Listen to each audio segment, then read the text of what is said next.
Mike, What's thanks for up? coming out. What's up? What's up? What a nice day. It's beautiful out. This is a beautiful place. Thank you. Thank you. Yeah, it's been really nice staying here. Been here for what, like 3, 4 months? And it's been cool. It's been a blessing. We're really blessed. And I mean, it's not even me. It was my parents. So this is all their hard work, and Yeah, it shows. yeah, they inspire me. Yeah, They that's inspire me to great. say the least. That's great. Yeah. That's great to have that. How was your day today? I had a great day today. Yeah, Nice. it was a good day. Nice. Started over at the campus, worked with some students, doing some practicums, final practicum day today. So it was interesting. Yeah, practicals are a different thing. Oh, yeah. They're cool though. I can see why they're necessary. And now looking back, I'm like, man, that wasn't scary. Being in the real situation is scary. Right. You know now, right? I know now. It's 100% different. Yeah. But I think that we do a decent job kind of putting a little bit of pressure on you guys and trying to see if you guys will break. That's really what we want to see is if people break. And if they do, we don't send them to clinic. Yeah. It's that simple, Yeah. But when you want something, you want it, you will do anything for it, right? Absolutely. Set your mind to something. You can accomplish anything. And I believe that with all of my heart, I believe that. So. And there's nothing better than somebody there that's been through it telling you, like, you can do it if you want it. Right. It's possible. Right, for sure. Because if you're in the mud and you're like, man, I don't know if I'm gonna make it out, but somebody that's made it out and it's like, no, it's possible. It sucks, but you can do it. For sure. 100%. 100%. I dropped out of high school. Did you? I dropped out in like 9th, 10th grade. Wow. Went back on my GED. That's awesome. Went back, became a fireman, ER tech, and then I have a lot of family members that are respiratory therapists, so I went the respiratory route, and I think that was one of the greatest decisions I ever made in my life. How did you go into fire tech? What brought you that? So my uncle was the battalion chief for El Centro Fire Department. So I went through the fire academy in Imperial County. Ended up working out there in the city of Hopeville, a little small hole in the wall. Wasn't making very much. Ended up, my mom was talking to me. She was like, my mom's a respiratory therapist. My little brother, I have a couple of cousins that are RTs. That's cool. So she was like, why don't you just come back? You can stay here and we'll help you out. Go to RT school, see if you like it or not. And that was one of the best decisions I ever made in my life. That's awesome. Yeah. I kind of like how we naturally jumped into this conversation. I do have a few questions that I want to ask you first. But yeah, that was a great start. Go ahead. What's something that made you smile this week? Something that made me smile this week, just thinking about my kids. That part, that's what keeps me going. Nice. Through the difficult times, I remember that they rely on me, they rely on us to do what we have to do, and take care of them. So I'm grateful and privileged to be in that position to be able to be a father and a loving family. So it's great. That's beautiful. Yeah. That's awesome. What's something about you that people would least expect about you, but you feel is important to know? That I'm a genuine person, very loving and caring. I know I look a little rough around the edges. Maybe people are quick to judge, but I would do anything to help somebody out, even if I don't know you.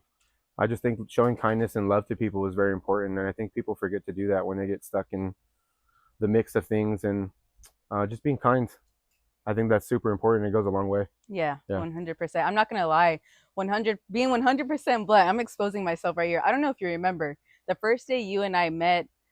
We were at our old campus at school, and I was there early. And I was walking into campus, and the campus is kind of big for the viewer at home. It's kind of big, and would you describe it as like an indoor mall? Yeah, it looks like an old strip mall. Yeah, like an old strip mall. There's like windows. I feel like we're just in a glass display box. And there was some like parts of it that were your school and some parts that weren't. Right. So I just was walking to class, letting myself in. No one's around. And then Mike, you were there. You were in black scrubs, big guy tattoos, and like you had your stretchers in. And then you were like, "Hey, can you let me in?" And I was like, and I looked at you for a second, like, sure. Like, can you tell me a little more? But then you were like, "Oh no, yeah, I work here and like I'm one of the church." I was like, "Oh, cool."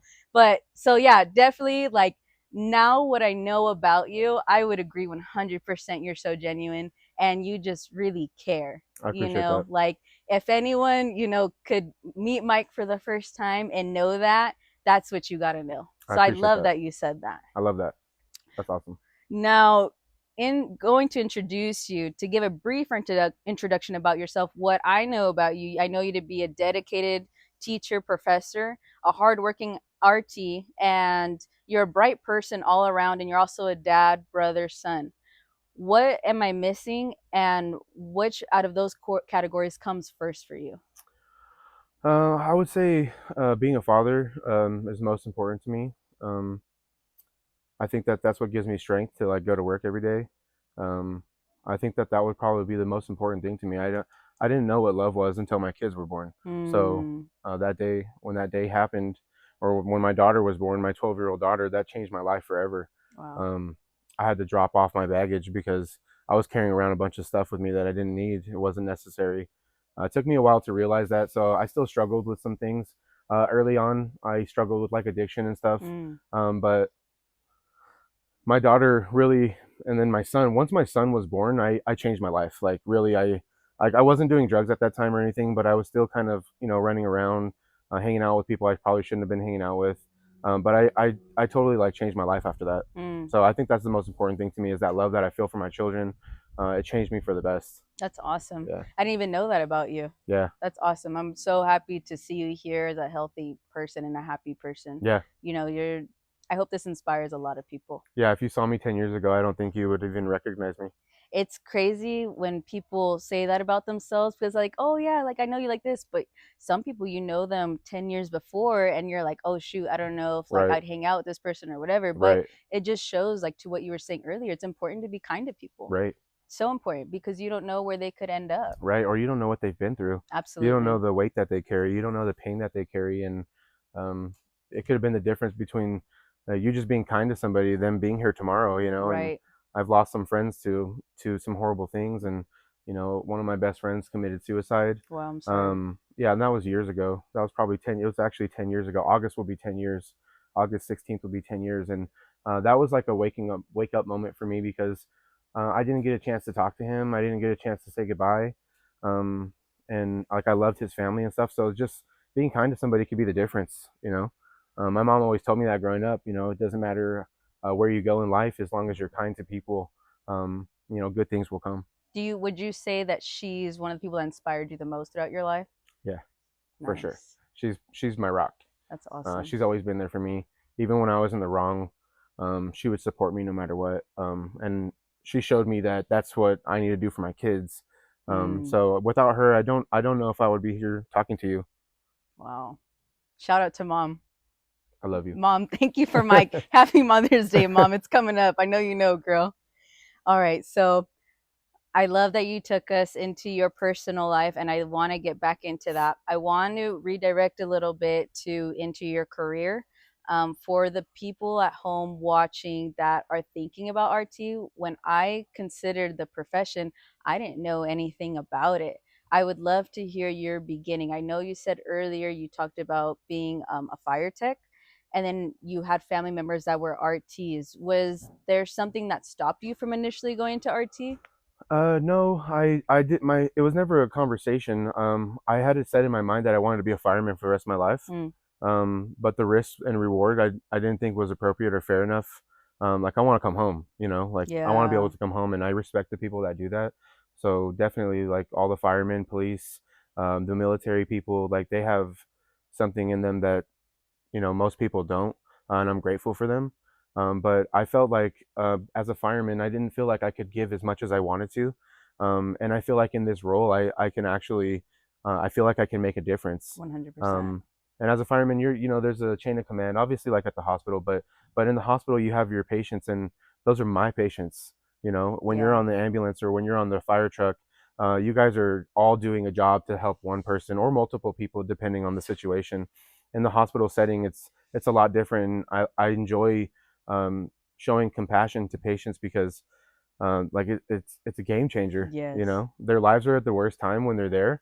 I could be having the best day of my life, and somebody could be walking in there or walking out without their family member for the last time. So it's pretty deep. Yes. It's really deep to me, and I think that that's really special, and it's a privilege to be in a position to do that. How would you describe a respiratory therapist to somebody who's considering respiratory but really has no experience in the medical field? I would say that it goes back to that being a compassionate person because a lot of people come to this profession because they think they're going to get a lot of money. Mm, There is potential, right? Like you can make a lot of money depending on what you do. But when in the process of chasing the money, I feel like people lose focus and they lose track of what the true goal is, Right. and that goal is to preserve life. And we have been assigned a special task once we get through this program and we become respiratory therapists. Um, it's special, and I don't think that a lot of people understand that. People have struggles and stuff, and their kids, their husbands, whatever. But I think that it's a lot deeper than that. So if somebody's trying to come and be a respiratory therapist, I would say look in the mirror and ask yourself, are you ready to give everything you have to save people and help and do anything you can? Because it's more than a paycheck. Right. It's a lot more than a paycheck to me. Mm-hmm. What would you say, looking back to that young Mike, what would you say to him now for what he was going through and making the decision to be a respiratory therapist? What would you say to him now? I would say that you're making the best decision of your life. Your life's about to change in ways that you couldn't imagine. Um, so get ready. And I'm sure you needed to hear that. Yeah, I think so. That's awesome. So, to what extent does your family know about what you do for work? So my mom's a respiratory therapist, and she's been a Oh, okay. respiratory therapist for about 30 years, but she's never worked with pediatrics or neonatal patients, other than putting like EEG monitors on them. So I can talk to them a little bit. My dad is a truck driver, so he doesn't really understand it. So he's very country. He's very old school, traditional. You start talking about the hospital, he gets like sick to his stomach. Mm, So I try not to bring work home like at all. I try to deal with it at work, during debriefs or talking to a counselor if it's to the point where it's really hurting. So I try not to bring it home. yeah, I try to leave it at work. When I nice. walk out that door, it stays there. Nice. Yeah. How do you feel like most of the places that you've worked have provided the resources for you to like have support that way? I would say yes and no. I would say probably maybe half. But children's hospitals are different. They really do cater to the employees because what we do is really high stress. Um, but I would say the best place that had something like that was Rady's Children's Hospital. Nice. They offered like massages, Wow. wellness Wednesdays. They would give you like a 30-minute extra break just to go outside and breathe fresh air. They'll do acupuncture. They'll bring snacks. It was really nice. And what I loved about that place is like when we would lose a child, we would hold a debriefing session with the entire team, and we would really let our emotions out Wow. and just kind of talk about it. So I thought that was really special. That's beautiful. I haven't heard of that yet. Yeah, it was special. Can you go into a little bit for the new listener, like kind of listening to us, like, wow, why do you need so much support? Like, what's going on as a respiratory therapist? You mentioned losing kids, but there's so much more to it than just like you're there from the beginning. I feel like when you walk in and they're seemingly healthy to possibly them not walking out. Yeah, it's rough. People say that it hurts more if you have kids, and I don't know if that's true. I just think that if you're compassionate and you care about life, and if you care about human beings, it hurts. Um, I think I think that if people didn't understand what we do, we have to see things that most people never see in their lives. We It's a roll of the dice. Anything can come through that door at any moment, and you have to be ready, emotionally, physically, perform your job, because you make one mistake, and that could be the difference for that baby's outcome. So I think just being prepared like that, you can never be prepared for that. Right. So it takes a special person to kind of see those things and be able to come back to work the next day. Mm-hmm. Um, so I just think that if you don't care, it really hurts, and it kind of irks me to see people that go to work and they don't have that compassion. They're just there for that paycheck. That really kind of bothers me, Mm-hmm. because they deserve more than that. Yeah. Regardless of the situation or where they came from or what color their skin is or any of that stuff, they deserve a chance. Right. And it's up to us. It's up to you too, and up to me to Yeah. to go out there and be that difference, be the Yeah. light in the dark room. So Yeah. I think that's really important. Yeah. So how long have you been a respiratory therapist for? Going on 7 years now. Nice. Yeah. Congratulations. Thank you. That's awesome. Yeah. When did, so you started school for 2 years before you started working for 7 years? Um, Say that one more time. When did you start school? 2 years before that? I started school in the beginning of 2018. Nice. Yeah. And where did you go to school I at? went to school at San Joaquin Valley College in Ontario. I heard a lot of good things about that school. It's a great program. Yeah. Yeah, it was a great program. I felt like I was really ready when I left. Nice. But then too, like my first day at work, I remember I was like, oh man, I don't remember all those things, you know. So you really learn on the job, you know. You learn from people that care, because there's a lot of people that are training you, and they're just like, oh, come on, this way, and then there's some people that are like, no, like let's take our time. Let me show you what I know, you know, so Yeah. I could bring you up to where I'm at. Right. I had a really great mentor. His name was Daryl. He's from South Dakota. My first job was in South Dakota, so he mentored me, and I can still call him to this day. He's a very smart guy, but he was very much so a team player. He's Nice. like, we are as strong as our weakest member on the team. So if everybody can know what I know, he's like, we're better off, you know, Right. because he was the top dog there. Nice. Yeah, That's it was a cool. privilege. I feel like there's one of those in every group, but what makes a difference is like when they're willing to help Right, others, you know? right. It makes a difference. Yeah. 100%.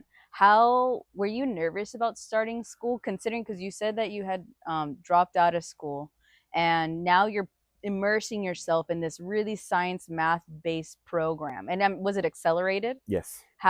What was that like? Like, what mentality did it take for you to jump into that? So my outlook on everything is the same. It never changes. How you feel about something is what it becomes. What Mm, you think of something is what it becomes. So I was a little nervous because I'm not good at math. Like that's one of my weak points. I know the form. Like if I have a formula and I can memorize the formula, yeah, I can do it. That's not math, right? That's a little bit different. But having to figure out what x is or something like that, that was my concern in like in the beginning. But once I got in there and I really started to get a feel for it, I knew that I wanted it so bad. mm, Like I told myself the first day, I remember they asked like, oh, what's a fun fact? Like, you know, what's your name? Where are you from? All these things. And my fun fact was like, I'm gonna be in that graduation picture in the hallway. Like, yeah, regardless of what happens, I will be in that picture. that's And then awesome. everyone was just kind of looking at me, and they like I wasn't the strongest one, that was for sure. But I knew I wanted it, and I Wow. wanted it more than anybody in that room.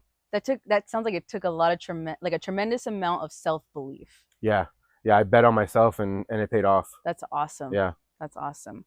What advice can you give to a new RT student starting school and also somebody that's about to graduate?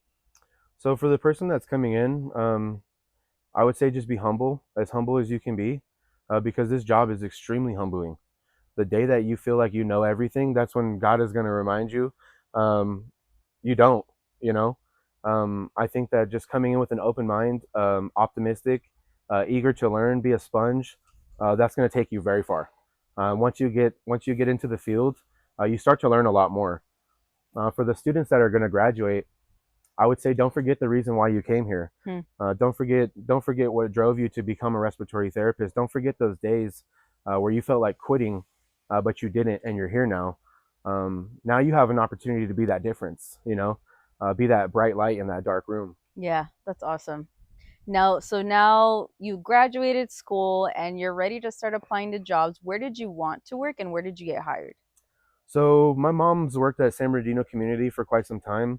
My brother works there. My other cousin works there. So I thought that's where I was going to go. But it was weird because this hospital in South Dakota, the University of South Dakota, came to our school, Hmm. and they were really trying to get students to go out there. So they came recruiting heavy. I didn't think anything of it. I took the pamphlet home. I graduated. I got my got my certificate, and then I called them. I was just wanted to see what the offer was, you know. So I called them. They offered me a $25,000 sign-on bonus. Wow, that's So I was cool. for a 2-year contract. So I was like, you know what? I thought about it. I talked about it with my mom, my family, and it just seemed like the right decision at the time. So I went to South Dakota.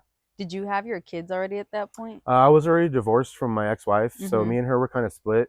Um, so the custody thing was weird. She wasn't letting me see them so much.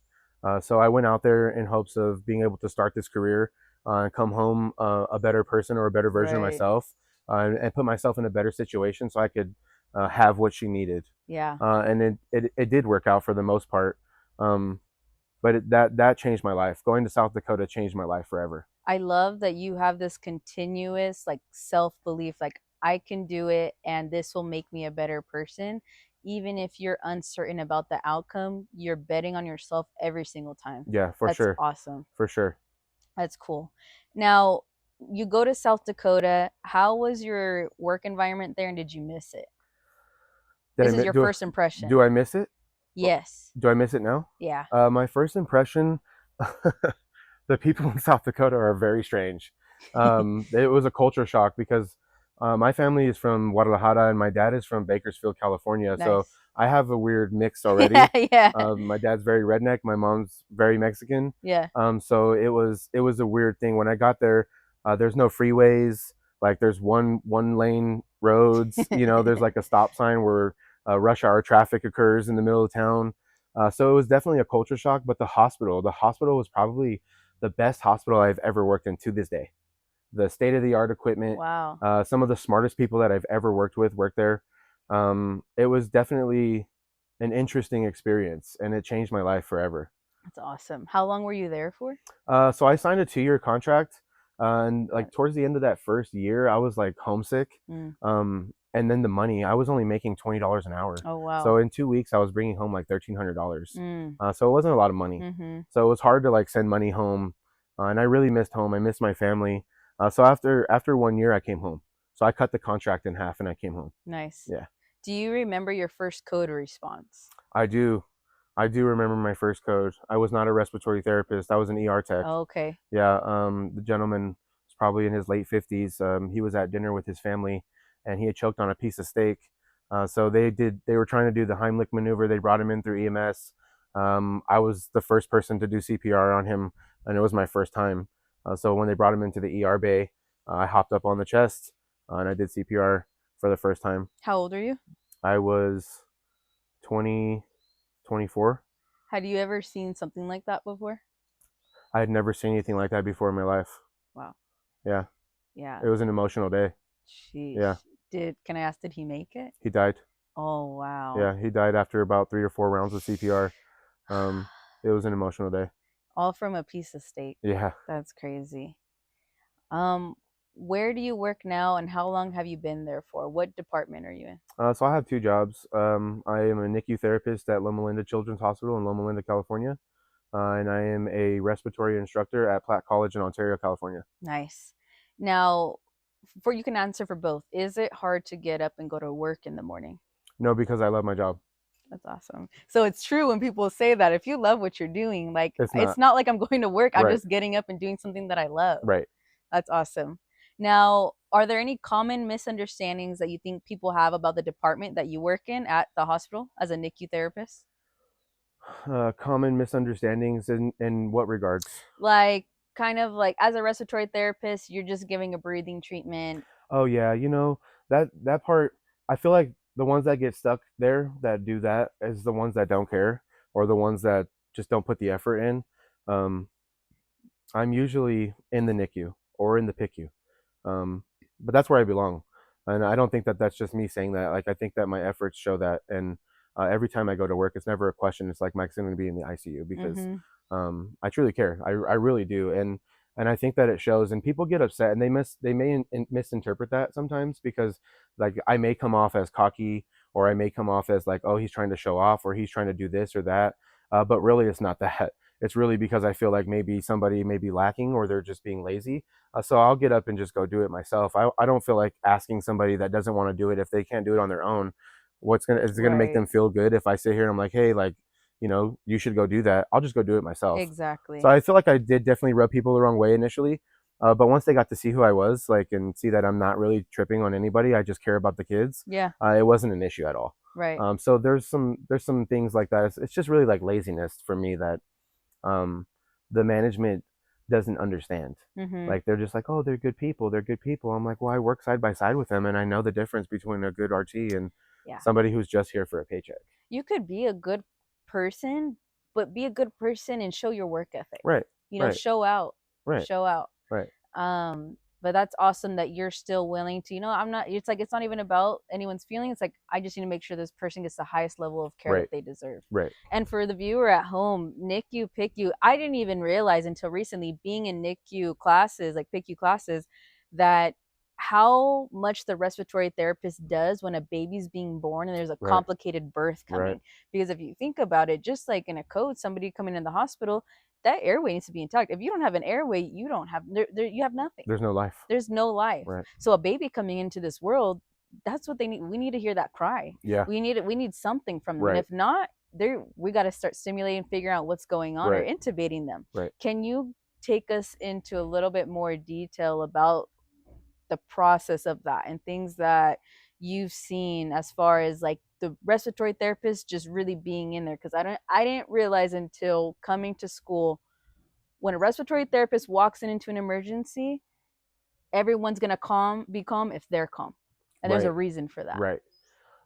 I so being a NICU therapist or going to labor and delivery, um, if RT is not there, I don't think we have a party, right? Like we need RT there. We need airway. There's physicians, there's nurses, but nurses are very focused on what's going on with IVs, the lines, and airway management is RT 100%. Right. So really, it kind of goes like they call you, hey, we have 10 minutes before baby's going to be coming or before we drape. You'll run over to labor and delivery. You'll go ahead and set up your radiant warmer, and then we wait for the call. Baby's out. Start our timer. Start dry warming and stimulating, and protecting airway. If baby's not crying, then obviously we have a problem. If the physician is there, then we need to intubate if it's necessary. But it is very intense. It's very hot in that room. You're sitting in that room, you have a heater right above your head. It's like 80 degrees, it For that feels like. baby. Yeah, and you're sweating. So you're trying to calm yourself, compose yourself, be that calm presence in the room, while it's completely chaotic all around you. The nurse sometimes is even losing their mind while you're just like focused, locked in. Like, I have a task right now, and this is one of the most important things uh, on the planet. I don't know Yeah. what's more important than preserving life. I don't think there's anything more important than that. You're literally dealing with one of the most fragile people on this earth. Right. Fragile but yet resilient. Right. Right. Yeah. Mm-hmm. I didn't even have a great I have a better understanding now at how resilient and tough kids are. Right. They are. Mhm. They are. They just will bounce back and you're like, "Oh shoot, I didn't even Yeah. expect that to happen." It's insane. I'm really excited to see that for Yeah, I clinic, can't by wait the for you. way. I'm going to be making calls to you like, "Mike, this is awesome." How important is teamwork and communication as an RT? Can you be a one-man band and still make it as an RT? No. No, you can't. You have to rely on people. That's why it's important to have good relationships at work. Um, there's always going to be somebody that you don't like or you don't get along with, but again, I'm not going to work to be their friend. I'm going to work to do my job, and as long as people can understand that, and we can still work together, I think that we can do anything. But teamwork is the most important thing, if not the single-handed most important thing in the hospital. Yeah. Um, you have to rely on somebody else. You Yeah. you cannot do it all on your own. You Mhm. just can't. How am I going to sit here and bag a baby while the ET tube is not to be taped yet and go grab a ventilator at the same time and bring it over while that's Right. happening? It's just impossible. Yeah. It's impossible. You have to rely on each other. And teamwork is huge. What can you say to the therapists that are like, well, I don't really want to work in an intense unit. What if I'm just on the floors giving treatments? If that's what they want, I would I would honestly say, okay, maybe we need some more of those people because there are really good therapists that deserve to be in the ICU, and sometimes maybe they don't go there. Mm. But if that's what they want, then that's okay. If that's their comfort, and if they're not okay with seeing certain things, that's respectable. Do you think they still need the same amount of teamwork? I would say so. I would say so. I would say that teamwork is just being available for your patients, being available for each other. If we're working together and I'm super busy and you're just chilling, like, I would expect you to just get up and not me ask you, Yeah. because I'm not going to ask you. I won't Mhm. ask you for help. If something's going on in a code situation, I obviously need somebody with me. But I like to think that do to others what you want done for yourself, Yeah. right? So I'm always asking if people need help.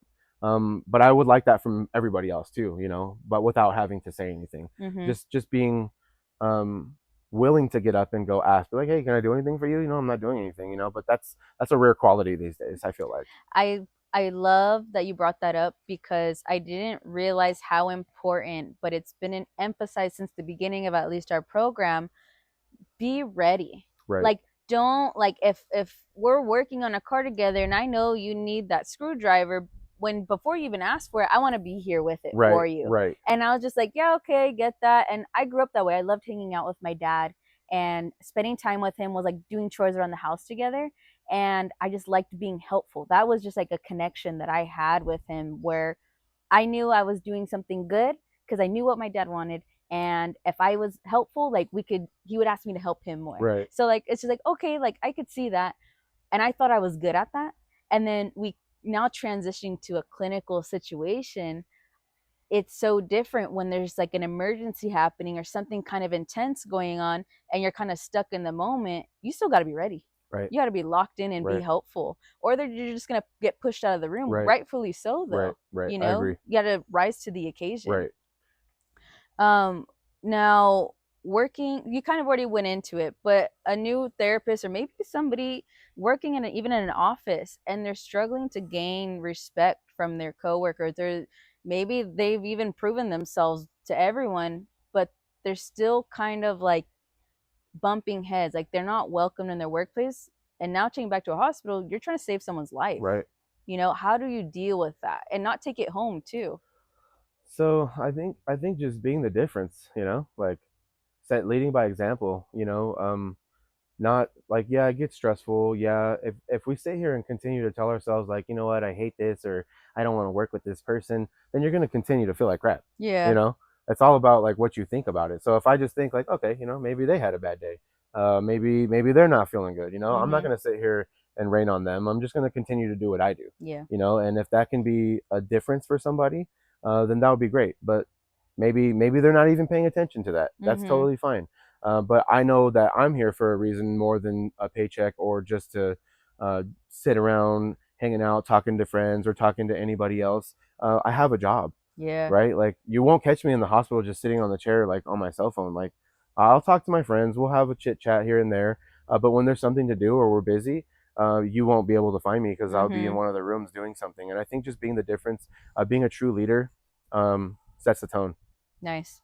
Yeah, I know for me, I kind of struggle with that, but because I'm such a team player, I like chemistry with my team. So if there's something off of the chemistry, I have to remind myself, like, you just got to lock in, Yeah. focus on your work, and there will be a time, just because it's not now, doesn't mean there won't be a time later where that person may find what they appreciate about Right. you, Right. you know? And just that just comes from showing up and doing your job. Right. I agree. Don't You don't have to do the most. Just do what you're supposed to do, and naturally things will kind of fall into their own place. I think that's very true. Yeah.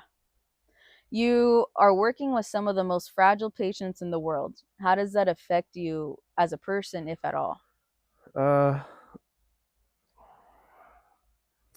it's really emotional because you're taking care of somebody else's child. Yeah. It's never light. So it definitely crushes me sometimes. But then I remind myself that this is a privilege to be here, and to know what I know, and to be able to go into that room and just give him everything I got. Like, everything I got, I'm gonna give it to you Mm-hmm. every single time. Um, if I was the parent in that room and I knew that, I would feel good. Yeah. And that's what I want them to feel. I want them to feel okay. Like, this guy's here. He may look crazy, but he's not even acknowledging us. He's trying to do what he needs to do to take care of my child. It weighs on your soul. Yeah. And I think that's why I really transitioned to becoming a teacher, because there was moments where it hurt me so bad. Like, I would find myself standing up asleep in the hallway, like just waking up from a dream, but I was just so emotional Wow. and like lost because of what happened, or a child passed away. There's been lots of those situations, but there's been a couple that really hit me, and really kind of pushed me over into this position that I'm in now at the school. What are some moments that, even if from when you were new to maybe even now being experienced, where you've walked in or been presented to a situation that's brand new to you and you don't know what to do, or do you ever feel that way, and how do you show up for that occasion still? I think that this is misinterpreted sometimes by new grads, because they come in thinking that they have to know everything, but Mm, that's not true. You don't. You have to be willing to learn.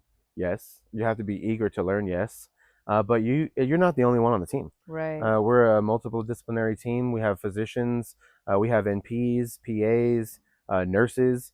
So you learn from all of these people. So how much do you pay attention? What are you listening to what they're saying? Because uh, it's like over and over and over. So you pick up from them, and you really learn a lot from other people. Yeah. So I think that's what students think, like, oh, I'm not ready. I'm Yeah. not ready. Well, you're never going to be ready. Are people ready to have babies? They say they want to have a baby. 2 months later, when the baby's crying at 3 o'clock in the morning, they're like, oh my God. So it's like, you find out, you find your groove once you become a therapist and once you start working, and you start learning a lot more than you learn in school. Oh, that makes what you said about the teamwork and just why that's so important. I feel the comfort in that now. Yeah, Why it's so important and why it's emphasized because yeah, I mean, you kind of called me out right there. I didn't even realize like yeah, I do feel like I have to know everything because I know that not only their parents are counting on me when I walk in that room, right, but that child is counting on me. right, This is their first introduction into the world and I'm supposed to be there to make it better. Like right. I want to show up and be ready, but I see now I would love if I was working with a Mike, I'd be like, Mike, I'm not quite sure what to do here, but I want to do the best thing possible. What can I do about that? My response to that would just be as safe as you can be. Yeah. Be as safe as you can be, because if you're safe, um, you'll do what you can for the baby within good reasoning. But then again, if you're being safe along with the guidance of the team, you're going to be set up. Like, you're going to Mm-hmm. be okay. Yeah. Everything's going to be fine. You don't have to worry about it. Mm. I know that new grads are worried because they're like, oh man, this is going to be crazy, especially for those that have never worked in the hospital before. It's definitely a shock to see all the things that you see, and just Yeah. room to room to room, all these sick patients. But you're built for it, right? Like, Yeah. you've gone through it, and you were great at Loma Linda, and that experience that you got was priceless. Yeah. And now you have an opportunity to go out there and do that. And I just think that, try to be safe. Mm-hmm. Follow the lead of the physicians, because they know what they're doing. Mm-hmm. I mean, within good reason, right? Like, if Right. you know something, you went to school for 2 years to be a respiratory therapist. You specialize. We're nurses for the lungs, right? That's Right. what that's what people. That's how people know us. Yeah. Oh, you're not a regular nurse. You're the nurse for my lungs, and you're like, okay, yeah, I am here for you, but you're gonna learn when you're on the job. Mm-hmm. Um, so don't stress too much. And I would say that to all new grad students: don't stress too much. Just jump in. Just do it. Yeah. Yeah, I heard a quote not that long ago. The person that gets the most done is the person that stops overthinking and just does it. Right. just Right. just do it. Just do And it. if you make a mistake, you at least know now what not to do. Right. Yeah. Right. Can you take us into the most meaningful moment you've experienced as an RT? It's a heavy question, so That's take your heavy. time. Yeah. Take your time. I don't want to cry. um, I brought the tissues for you, sir. yeah. It was December 8th, 2024. It was like 6 p.m. and those two little boys came in. Mom got in a motor vehicle accident. Two little boys were in the back seat. Both of them died that night. Um, that was probably the roughest thing I have ever dealt with in my life. I was never ready to see what I saw that night. That was the night that I was just standing in the hallway, woke up, didn't realize where I was or what was going on. Um, it was tough. It was really tough. Um, but nothing could prepare you for something like that. Right. Um, but that moment changed my life too, because it just made me Yeah. so grateful for everything I have, my family, my kids. Those two little boys didn't get to go home for Christmas, and their mom died in the hospital next door. So Wow. it was rough. It was really rough, and I'll never forget those little boys. But yeah, Where were you working? I was at Rady's Children's in San Diego. Oh man. Yeah, I am so glad that someone that cares as much as you do was there for those boys' last moments. I appreciate you. Because I am such a strong believer that if you are sending your love and positivity to somebody, they will receive it. Whether they feel it or feel it at the time or recognize it or not, our energy goes with Right. them. I appreciate that. Yeah. Thank you so much for For sharing sure. that. Now, is it could be this one. Is there a moment or a patient that changed you as a person? I would say that it goes back to that one, because that Yeah. one sticks with me more than anything. There's been a lot of situations where I was like, man, this can't be real. Or I'm in a dream. Hmm. Um, how could this be? How could this happen to these people? And now I'm sitting here in front of them, and essentially a part of their only chance of survival. Mm-hmm. It weighs. It's Yes. heavy. Yes. It's real heavy. Yeah. And you have kids by this time, and I could imagine that it just hits you that much more. Yeah, I think it's like a selfish thing, because you start thinking about your kids, and then you start Mm. creating this situation in your mind, like, oh, it could have been my kids. It still can be my kids. and I think that that's a little selfish, but we're Mm, human. Um, so I do think about that. But I don't try to think about my kids too much in that situation. I really just it's hard to digest when you see stuff yes. like that. It's hard to stomach it. It's hard to move on and just pretend like, oh, everything's fine. Yeah. Like that never happened, Yeah. because it did happen. So what in like if you're having, I'm sure that's not the only moment you ever had like that. I'm sure that like that's the most intense, but you kind of are dealing with all these intense things that you've never yet seen before and having to digest it week by week. What keeps you grounded? Um, because I think about those things that have happened.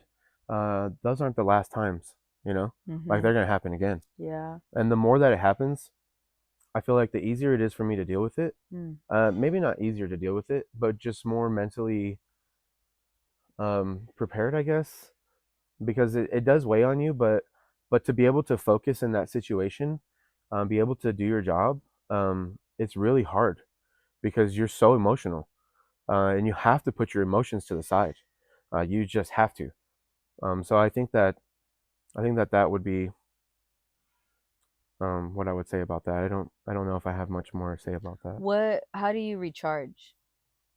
I like riding my motorcycle. Nice. I like going snowboarding. Nice. I love hanging out with my kids.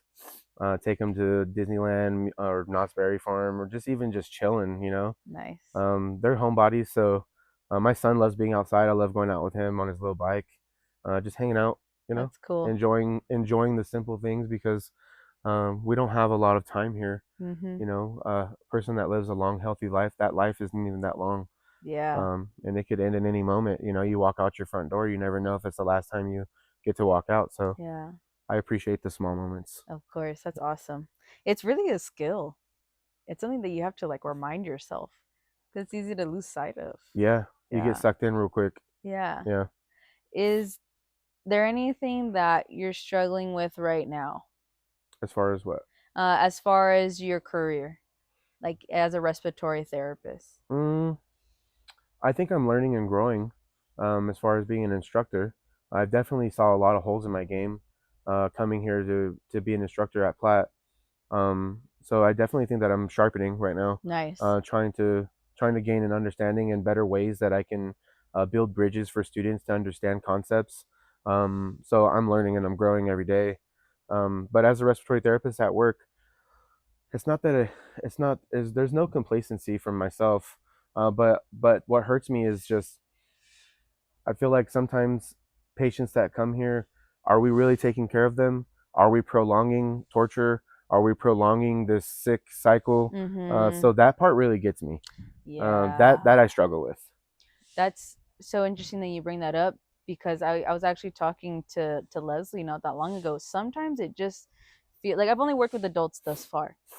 And sometimes like I see that we kind of start throwing things at them in effort to help. Right, But then I'm a very much like I'm not God and God gave us a time right, and as much as where do we leave that like well I want to help as much as I can and do what I can like I have an obligation because we have education and science but then also like we're never going to outpower God right, like am I now kind of like torturing this person and right. putting them through things that what if we just kind of we're okay with letting them go because we can't understand why they have to go. Yeah, and I think with children it's a little bit different, because in adult world, ethics gets involved really quick. Yeah.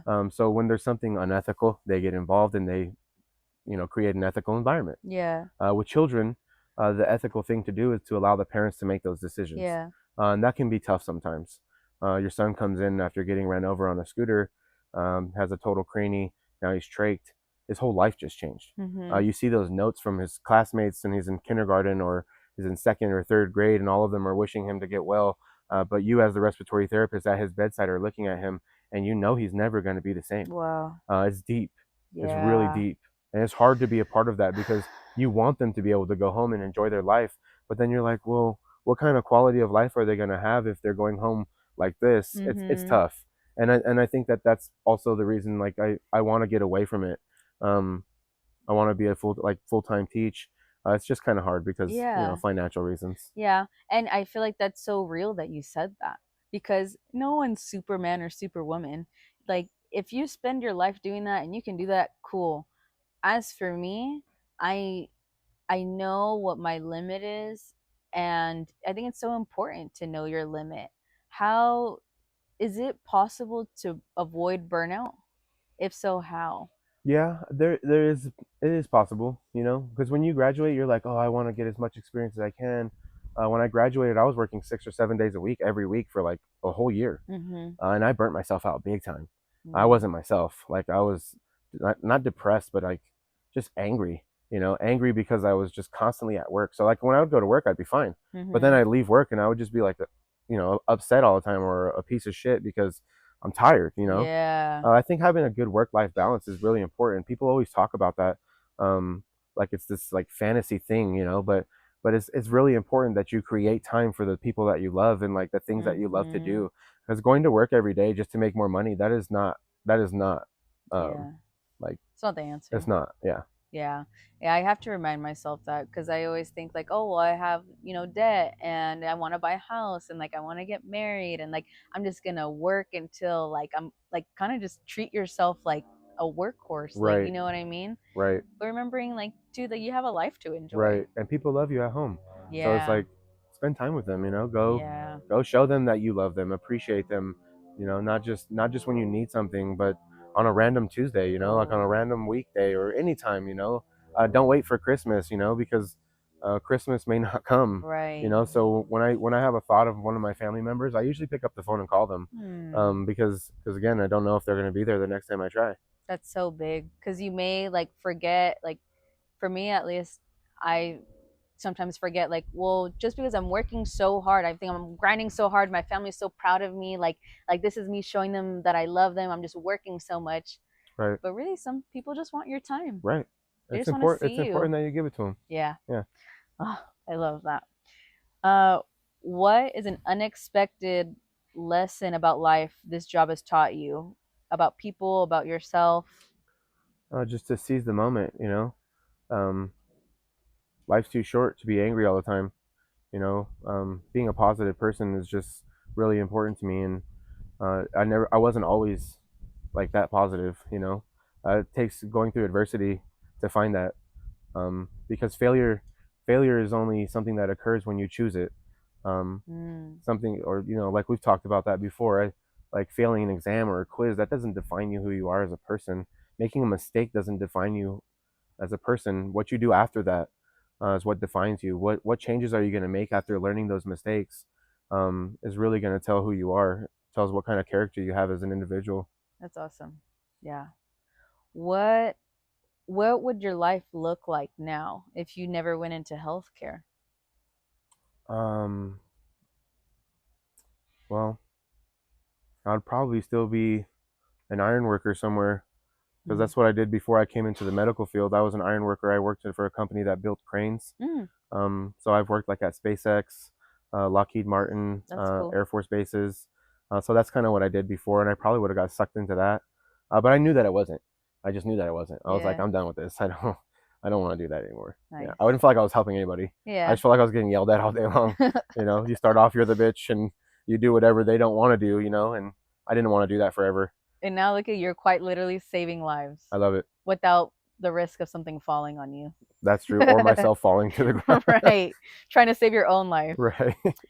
Is there one thing you would want our listener to remember from this conversation? And what do you want it to be? Be kind to people.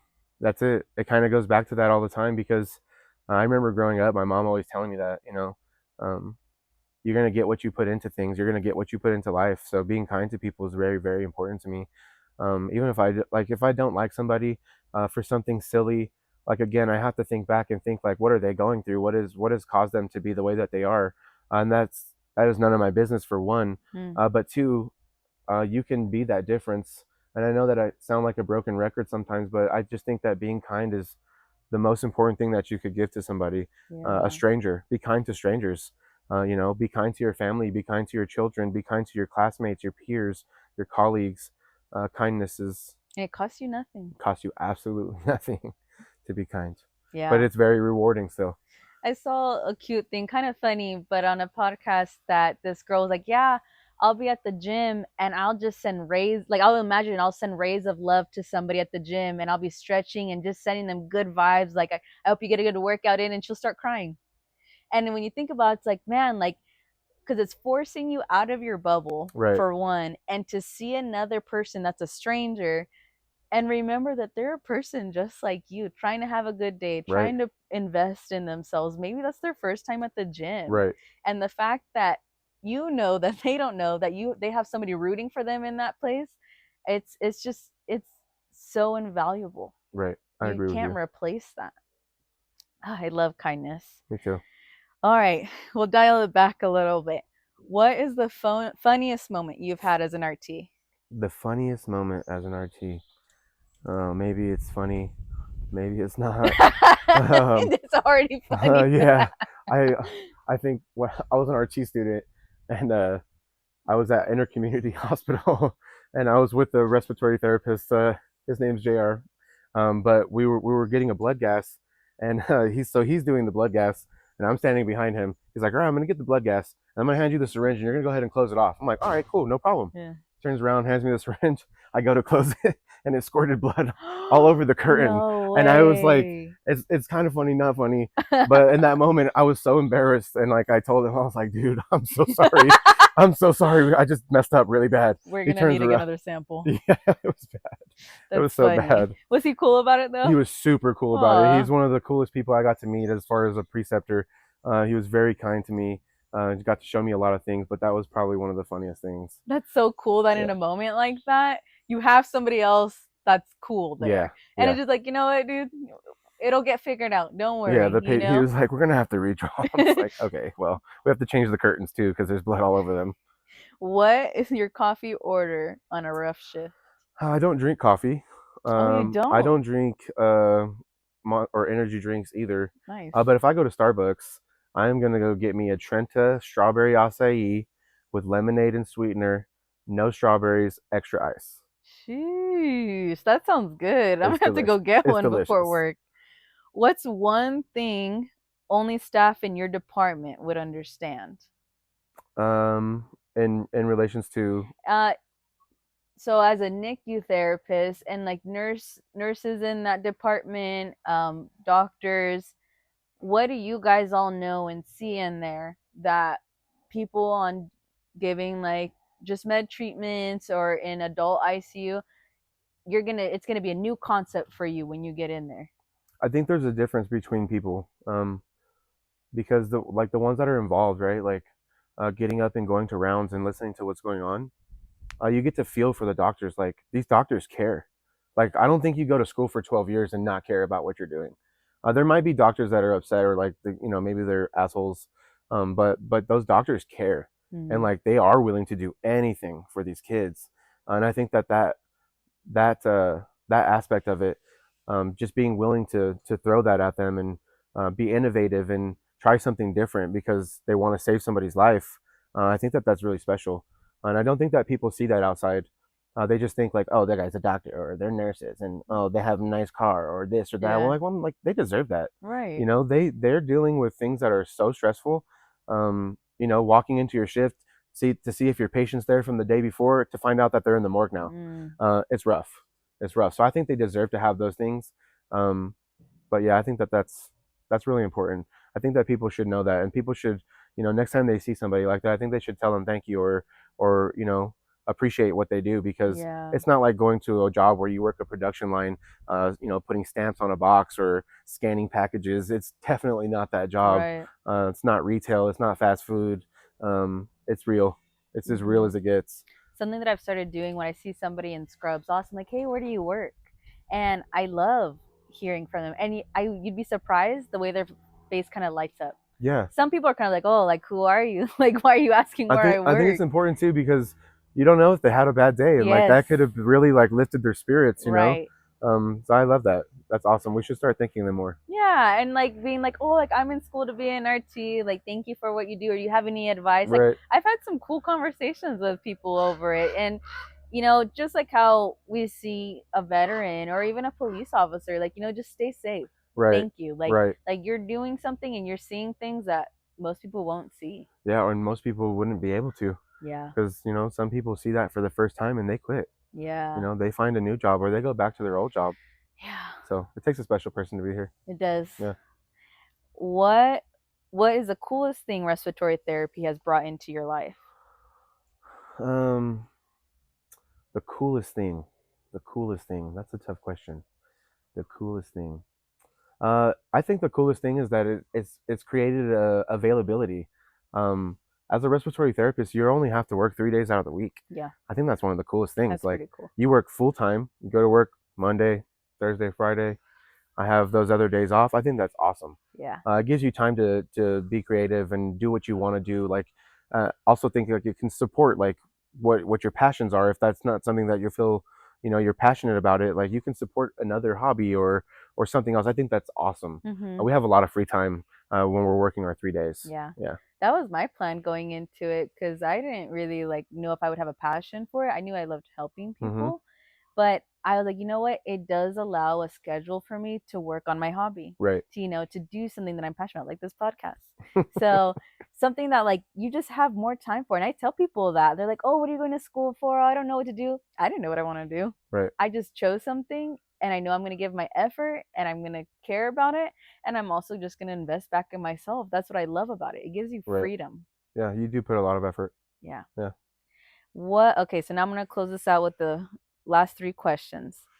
Right now in this moment, what's the one thing you're most grateful for? Just being able to be here, being able to be here in this time here on Earth. It's crazy. You think about it. Yeah. We're just floating through space, Yes. and I think it's amazing that we get to be here and have these relationships with people, build bonds, um, and just kind of go through it together. I think Mm-hmm. that that's it's a privilege. It Yes. truly is. If you think about being a respiratory therapist, um, we how many babies are born every month? How many babies are born every day? There's so many of them, Yeah. but they don't tell you about the ones that don't make it, Right. because there's a lot of them that don't make it. It takes a lot for us to be here right now, right?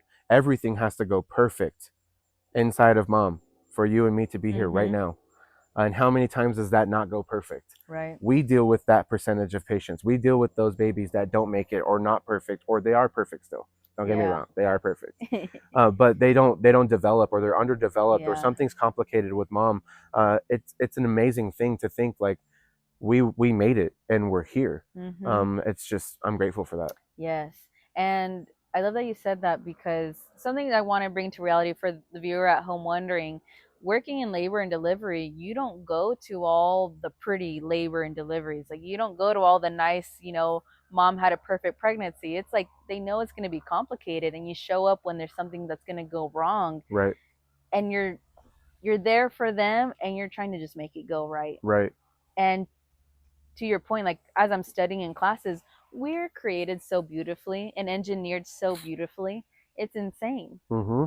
It's so crazy, and it does make you feel grateful for It life does. and to be a part of that creation. Right. If you could make anyone laugh right now to help them have a good day, who comes to mind? I think about my mom because I love her. Hmm. She's gone through a lot too, so she's always gave everything to us. She's always did everything to make sure that we had what we need.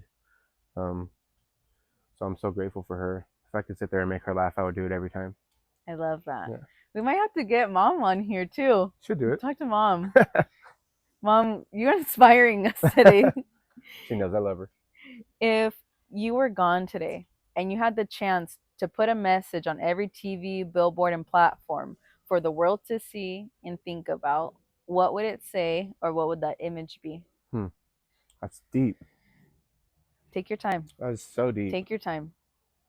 Hmm.